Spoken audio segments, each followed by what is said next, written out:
সাগৰ মই মিঠাই আৰু আইচক্ৰীম আনি থৈছিলো কি হ'ল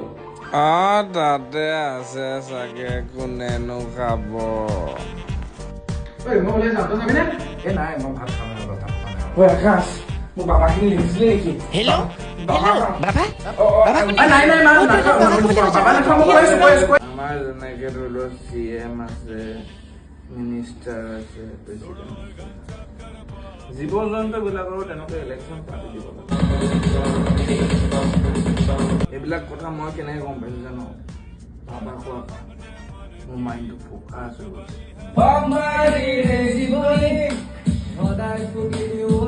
আমাক ঠগিছে চবে ভাত কি খাবি তই জাননে নাই মানুহে ধান খোৱাটো কিয় বন্ধ কৰিব বুলি লাগে কয় হ'ব দে মই প্ৰেচাৰটো উঠাই দিছো হুচেল মাৰি 3টা হুচেল মাৰি বন্ধ কৰি দিবি তইও মোক দবাইছ তোমাৰ প্ৰেচাৰটো বন্ধ কৰিব দিছিলে নাই ভাঙুৰা চালা কাম নকৰ হুচেল মাৰি দেৰি গ'ল চাগে ভাত